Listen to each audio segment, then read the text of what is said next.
Hey everyone, this is Riddle Hacker AJ Raven with this week's recap and review of The Alienist season number 1, episode number 5. And we are halfway through the season. There are only 5 more episodes left, and I'm really interested to see what happens to Team Alienist. And this episode focused a lot on character interactions, which is actually something that I really love about this series because it has a very impressive cast, and it's always awesome to see each of them playing off each other. So let's start with the character breakdowns as I normally do with these reviews. So let's start with Dr. Kriezler. And yeah, so Dr. Kriezler and John Moore end up going to an institution where there's a real life murderer who by the name Jesse. You can Wikipedia his name, like Jesse, and Kriezler goes to try and figure out whether or not Jesse's motivation to become a killer actually had to do something with a neglectful mother or a father.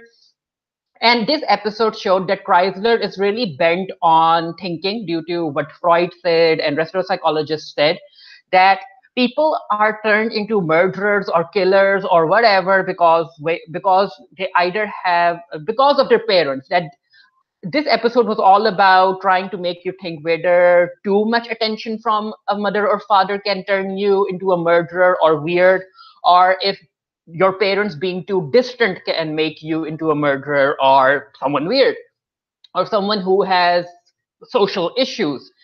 Because Alienist has a lot of examples. The first example we have is of John Moore. His father was very distant towards him, and we also found out that John's mother was absent during most of his childhood as well. And then Moore ended up experiencing the death of his brother, and then his fiance broke up with him. And that's what led to John experiencing intimacy issues and drinking a lot. Then we have Sara Howard, and Sara Howard, because of her mother dying, her father focused a lot on making her feel independent and strong. And after her father's suicide, that ended up making Sara into a young woman who is very professionally driven, but she's ignoring her own personal values. Like, her personal life is nowhere. And then again, in this episode we also got a glimpse of, I'm not sure yet, but I think that Kriezler's mother was distant. Yeah, I'm not sure, but I guess his mother was distant, and she wasn't very affectionate towards him. Maybe because he was a cripple, because of his arm, who knows. But yeah, there's a lot of examples. And then in this episode, we also saw that William Van Bergen, who was revealed to be a murderer, his mother is very, very overbearing to the extent of actually smothering him and stuff. So the episode kind of played with the idea that because of how his mother reacts or interacts with him, that's what led to Willem turning into a monster who kills people without remorse. Anyway, back to Kriezler and John at the institution with Jesse. Jesse, because of Kriezler thinking that parents play a role in forming you, Jesse ends up emotionally manipulating Kriezler, and Kriezler falls right into his trap. And yeah, this episode also dealt with Kriezler kind of accepting that he needs to be open to other thoughts and opinions if he needs to solve this case, because there was a scene between him and Sara, which I absolutely loved. It was during the beginning of this episode where they invited an expert over to go over the letter that the murderer sent to Mrs. Santorelli. And after going through the way the murderer writes his handwriting, they found out that he's probably someone who is rich, who is well educated, and he falls under the range of 24 to 33 years old.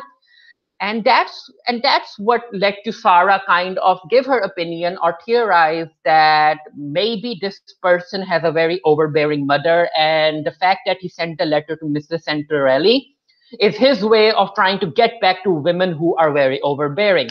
And Sara's theory ends up making Kriezler lash out at her. And Sara, I really like her because she's not someone who backs down in front of others. She has a vulnerability to her as well. Anyway, Sara storms out of the room and John goes after her. And there's a scene between those two where John kind of proposes marriage to Sara, and Sara is like, if you're serious, I might just consider. So I'm not sure if these two are going to be married as this or be engaged as this series progresses, but I'm okay with these two flirting with each other right now. And then Sara goes on her own investigation spree. She writes to different institutions trying to figure out if they have a person who meets their idea of a killer being somewhere between the ages of 24 and 33, or if there have been other murderers that are similar to the murder they're investigating right now. And Sara ends up finding a name of a person, and she relays that information to Kriezler, who uses the name of the person to go meet a priest. And that's when we find out that a murderer, the way that this person is murdering people on the specific dates, these dates are related to the Christian calendar, the holy days in that calendar. And the next holy day is soon, and Team Alienist need to stop this murder before he does something. And then this episode also had a lot of scenes between Roosevelt and Captain Cooper, Connor, not Cooper, yeah, Connor. And we also saw a meeting between Roosevelt and the mayor of the city. And the mayor kind of tells Roosevelt to stop snooping around because the possible murderer is connected to a well-known family, and he doesn't want any drama. But Roosevelt doesn't accept that, and his determination leads to Captain Connor being fired, especially because Connor led all of the police force to the wrong address. And I like that Roosevelt just fired him. But yeah, it's Connor, and as far as I can see, his character isn't going to accept him being fired, and there might possibly some sort of war occur inside the police force. I'm not sure, but that might happen. And this episode also focused a lot on making the audience think that William Van Bergen was the murderer. There's a whole scene with one of the male prostitutes where he runs a bath for that person and that prostitute, and he also gives him a dress. But before he can do anything, his mother arrives and he stops Van Bergen from possibly murdering that young boy. Now, I'm not sure if Van Bergen is the murderer, because if he's the murderer, then yeah, this episode revealed his identity very quickly. And maybe they're going the Hitchcockian route where Alfred Hitchcock would let the audience know about the murderer, and that would hype up the tension when the murderer would interact with the leads, but the leads won't know that they're interacting with the murderer. But yeah, as far as I can tell, I don't think Willem Van Bergen is the murderer, because I don't think that he's capable of climbing tall walls and towers to murder people.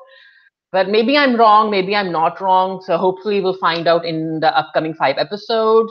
I also did a review of this for the Geek Year. The link to that will be down in the comment section below, so make sure to check that out. Anyway, what did you think about The Alienist this week? I really enjoyed this episode, and I'm really looking forward to episode 6 now. But yeah, let me know down in the comment section below. Until next time, stay happy, stay safe, stay blessed, and I'll see you guys later.